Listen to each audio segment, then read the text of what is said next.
Hi everyone, how are you all, welcome back to Eco Seekho. अब इसके पहले जो आपने वीडियो देखी उसमें हमने समझा कि इक्विलिब्रियम में firm normal and super normal profit कैसे अर्न करता है। इस वीडियो में हम समझेंगे कि इक्विलिब्रियम में फर्म ब्रेक इवन पॉइंट पे कैसे पहुंचना। मतलब इक्विलिब्रियम है जहां पे M R equals M C है, at that point the firm reaches the break even point. तो ब्रेक इवन पॉइंट क्या है, आइए समझते हैं।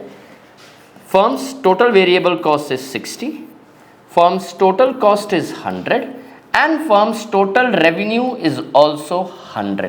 That means that the firm is earning only a normal profit. देखो total revenue यहाँ तक आया और इसके ऊपर normal profit कमाया यहाँ तक, ठीक है। तो firm is at a break even point, that is total revenue equals to total cost. The firm is not earning any supernormal profit here. Because super normal profit तभी होता है जब फर्म का रेवेन्यू कॉस्ट के ऊपर जाए, जो कि इस केस में नहीं है, ठीक है। अब समझते हैं। So this is X axis, this is Y axis, this is average revenue and marginal revenue. I hope you all know, मैं ये परफेक्ट मार्केट में बना रहा हूँ, इसीलिए परफेक्ट मार्केट में AR/MR कांस्टेंट होता है, याद रखिएगा।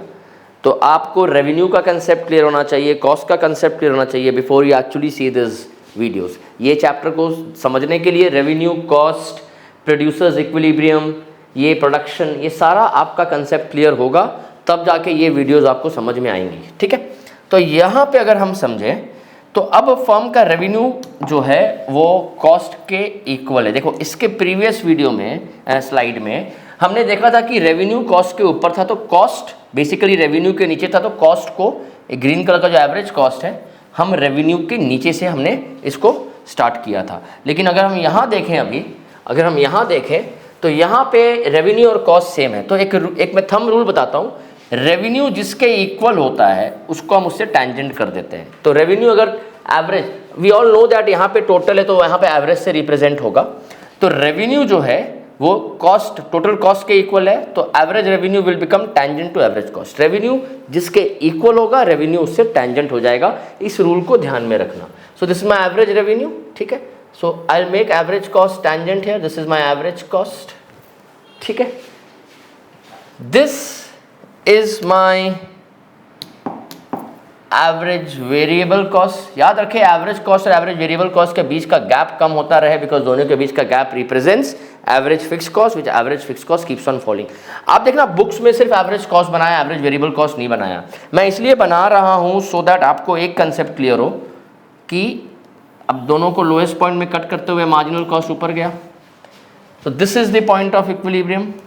मैं बताता हूँ मैं एवरेज वेरिएबल कॉस्ट क्यों बना रहा हूँ आपको, ताकि आपकी अंडरस्टैंडिंग और क्लियर हो इसमें, ठीक है। तो this is the point of equilibrium, that means the firm will produce and sell OQ quantity of output. तो रेवेन्यू कितना है भाई, इसमें रेवेन्यू OR आया।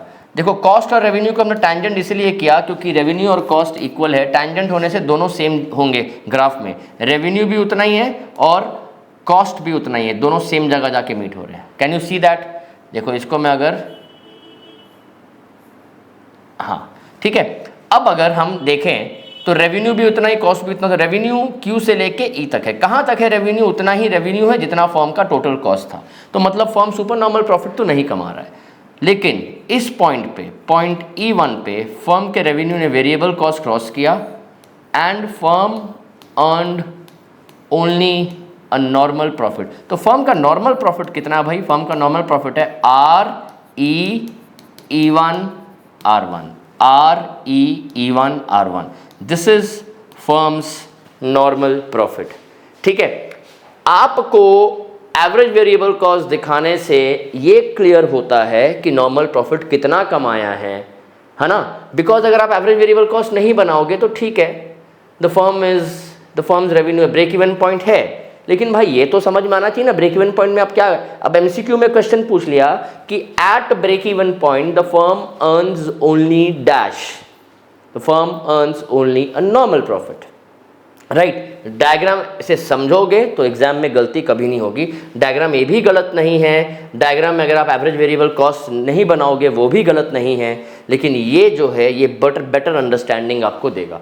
सो I hope this is clear to everybody कि firm is earning only a normal profit, इसमें दो तरीके से पूछा जा सकता है। Explain how a firm attains a short term equilibrium attaining break even point या earning only a normal profit. ये दोनों क्वेश्चन को दो तरीके से पूछा जाता है। I hope this is clear to everybody. ठीक है, अब अगली वीडियो में हम क्या समझेंगे? अगली वीडियो में हम समझेंगे कि फर्म जो है वो शटडाउन पॉइंट पे कैसे पहुंचता है और फर्म जो है वो कैसे लॉस होने के बाद भी अपने प्रोडक्शन को कंटिन्यू रखता है। I hope this is clear to everybody. Thank you so much.